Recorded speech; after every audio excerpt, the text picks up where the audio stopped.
tema, que es la cuestión del ahorro e inversión.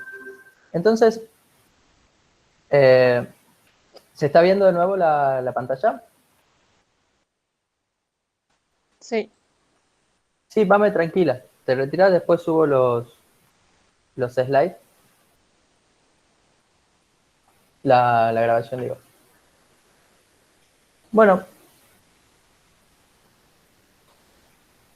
vamos a la cuestión del ahorro y la inversión. Recordemos que para la teoría clásica, el ahorro y la inversión se jugaban o se determinaban a través del mercado de fondos prestables. Para que seamos claros, el ahorro es simplemente la abstención del consumo. Es decir, el ahorro es una decisión que toman las personas entre consumo presente y consumo futuro. Parte de nuestro ingreso decimos, no lo voy a destinar a consumir ahora, lo voy a guardar para consumir más adelante. Y esto es una decisión intertemporal que se toma. Y se la puede tomar por varios motivos, pero para la teoría clásica el principal motivo por el que se tomaban esas decisiones de ahorro era por el premio que nos daba el ahorro, que es la tasa de interés. Entonces dicen, las personas están dispuestas a ahorrar más cuanto mayor es la tasa de interés, y esta tasa de interés es la tasa de interés real.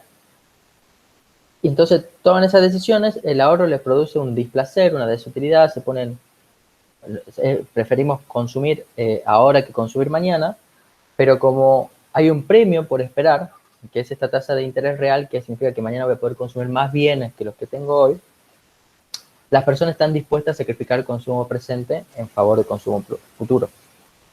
Entonces, lo que van a estar mirando para tomar estas decisiones y para hacer la oferta de ahorro va a ser la tasa de interés real. Esa es un poco lo que nos dice cómo funciona el mercado, la oferta de ahorro en el mercado clásico, ¿no?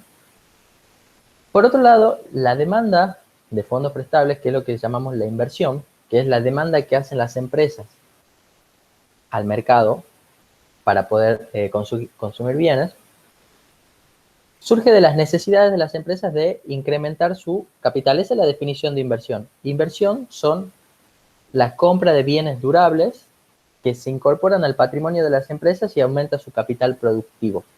Entonces, la inversión bruta, en cierta forma, es la diferencia entre el capital que tiene la empresa en un año y el capital que tenía el año anterior. Todos esos sucesivos aportes de capital es lo que se llama inversión, y la idea es que esos capitales son utilizados para producir, ¿no? Pero dice, ¿cómo hacen para decir las empresas hasta cuánto invertir o cuánto capital aumentar? Dice, bueno, lo que ellos están viendo es la productividad marginal del capital, parecido a la lógica esta de la productividad marginal del trabajo, que nos decía que cuanto más trabajadores contratemos, menor va a ser su productividad. Hay una lógica así con la productividad marginal del capital, que nos dice que cuanto más capital yo incorpore, si yo mantengo constante los trabajadores y todo lo demás, eso va a hacer que el capital sea menos productivo. Entonces va a llegar un punto en que la productividad de la última unidad de capital que yo incorporé va a ser igual a la tasa de interés real, y hasta ese punto yo voy a decidir invertir.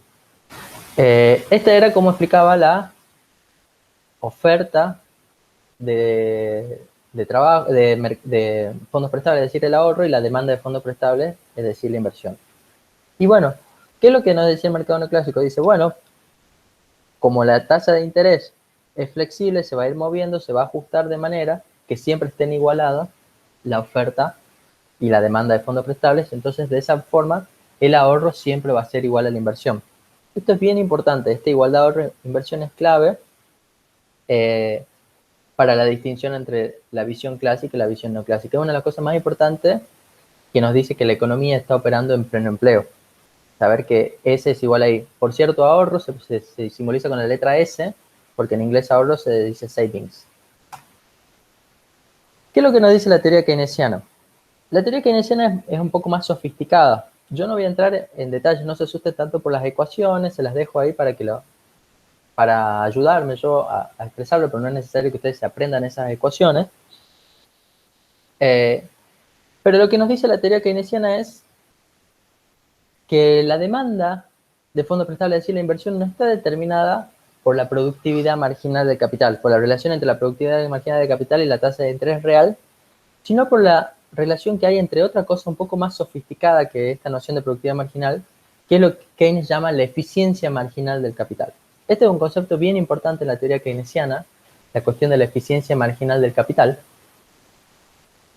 Básicamente nos dice que cuanto mayor sea la eficiencia marginal del capital, si es mayor que la tasa de interés, entonces los empresarios van a estar dispuestos a invertir.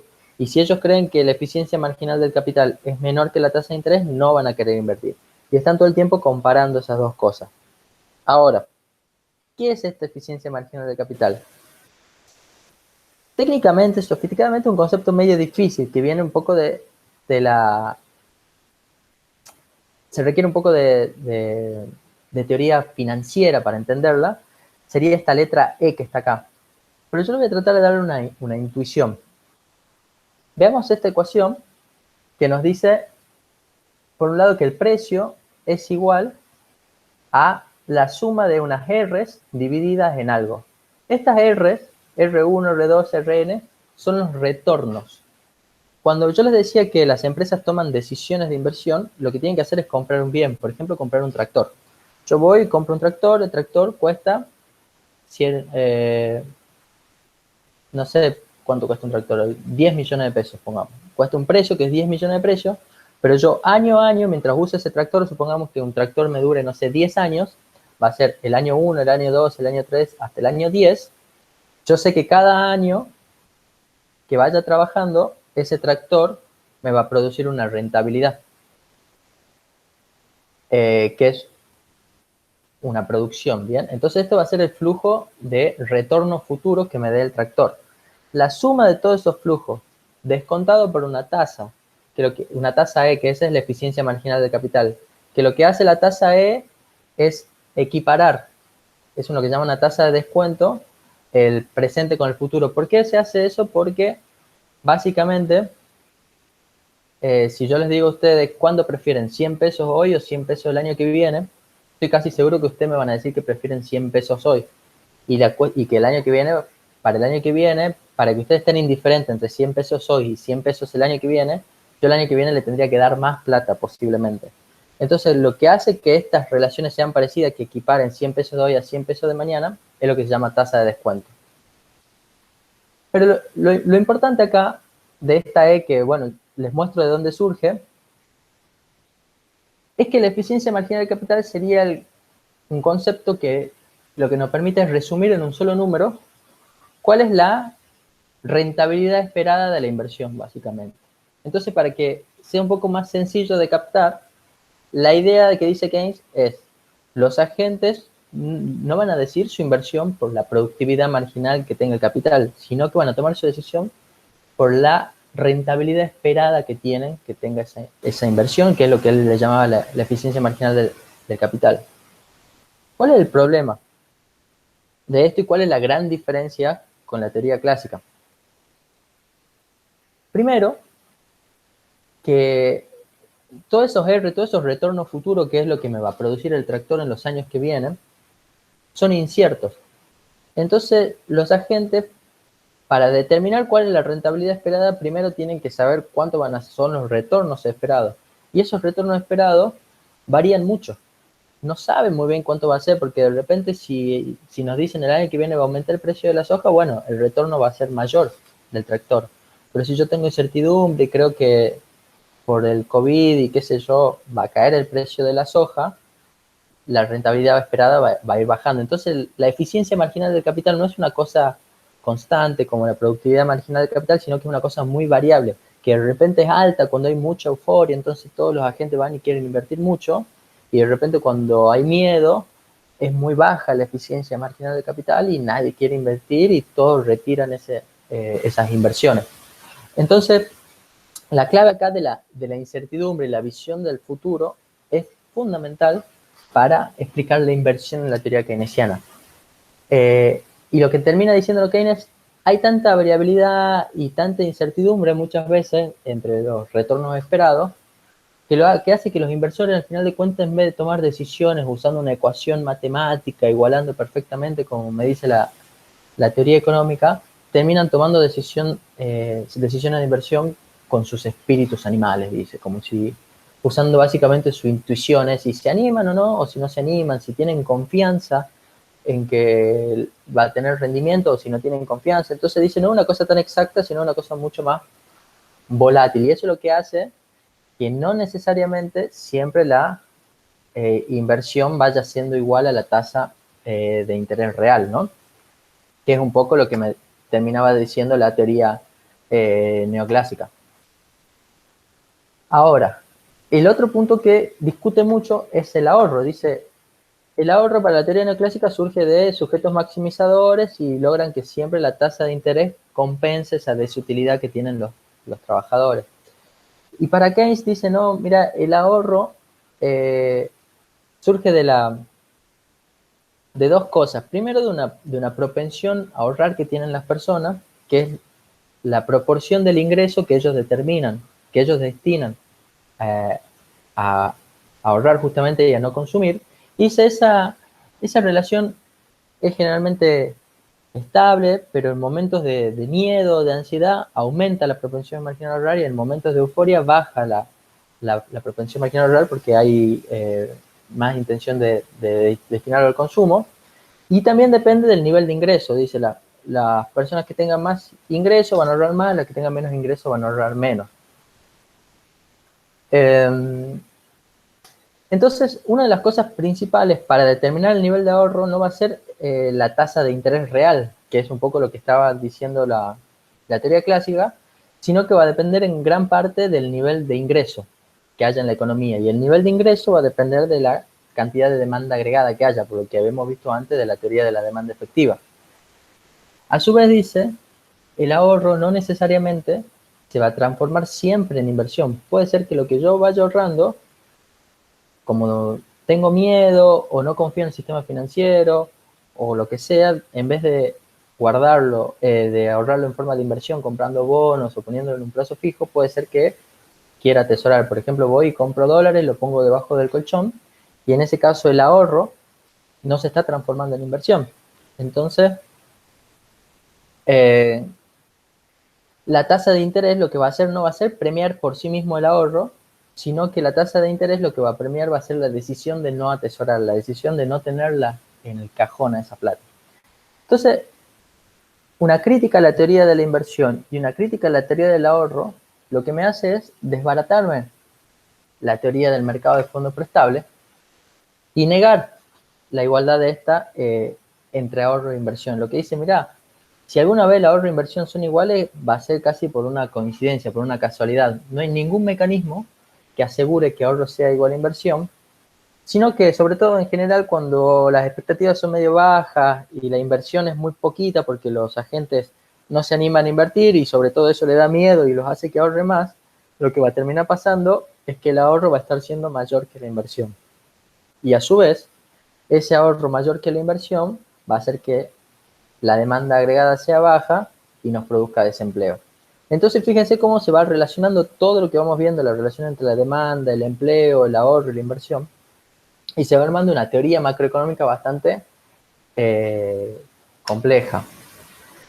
Hay una cosa que se llama la paradoja del ahorro, y esto lo vamos a dar como un ejemplo porque es un caso importante, puede ser esto que se lo toma muchas veces en los exámenes. Y después de esto hacemos una pausa y estaría bueno que discutamos porque hablamos varios conceptos. Pero básicamente la paradoja del ahorro lo que me dice es que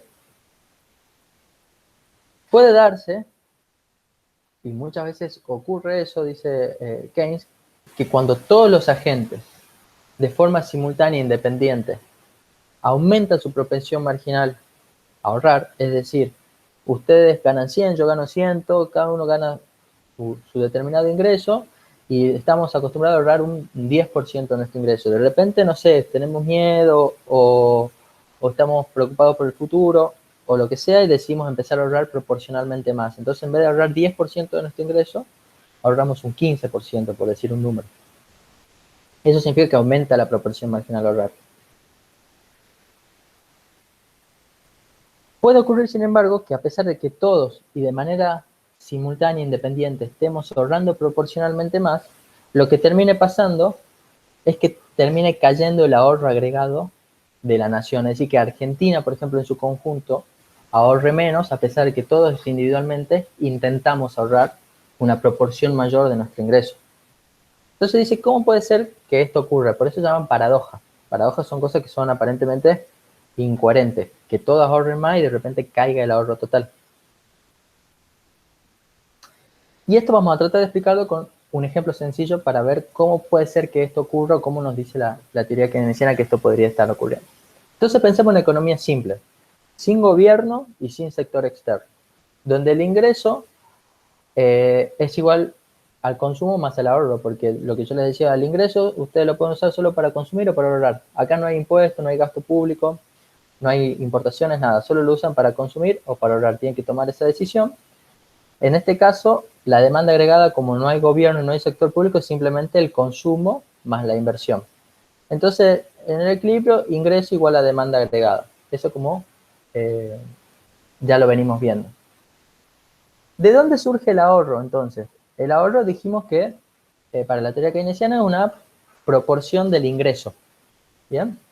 Entonces el ahorro es una proporción S, que esta es lo que es la propensión marginal a consumir del ingreso, que es lo que yo le decía, el 10%. Supongamos entonces que aumenta un 10%, que era 10% antes del ahorro y aumenta a S', digamos, un 20%. Entonces, ahora la gente en vez de ahorrar en promedio un 10% de su ingreso, quiere ahorrar un 20%. Este aumento del 20% del ingreso, del 10% del ahorro, del día al 20, lo que me hace es que caiga el consumo, porque para ahorrar tengo que dejar de consumir. Pero si esa caída del consumo de ahorro no se ve compensada por un aumento en la inversión de la misma cuantía, es decir, lo que dejo de consumir, en vez de invertirlo, lo guardo en el colchón, ese 10% más de ahorro lo compramos en dólares y lo ponemos bajo la almohada, está cayendo el consumo y no está aumentando la inversión. Y cuando cae el consumo y no aumenta la inversión, cae la demanda agregada. Y como cae la demanda agregada, por esto que yo les decía antes del efecto multiplicador, la caída del ingreso va a ser igual aún mayor a la caída de la demanda agregada. Entonces, por ejemplo, si antes la economía en su conjunto ganaba 100, ahora puede ser que la economía, como cayó el consumo y como se produjo este efecto multiplicador recesivo, termine ganando 80. Entonces lo que termina pasando es que en el nuevo ahorro, que va a ser el 20% de 80, termino ahorrando menos que lo que era el ahorro anterior, que era el 10%. Bueno, en este caso no, con esos ejemplos no da, pero cae el ahorro total en mayor cuantía y lo que termina pasando entonces es que el ahorro agregado termina siendo menor que el ahorro. Hacemos una pausita de nuevo acá y estaría bueno que conversemos a ver si quedó claro esta parte de la paradoja del ahorro y de la teoría de inversión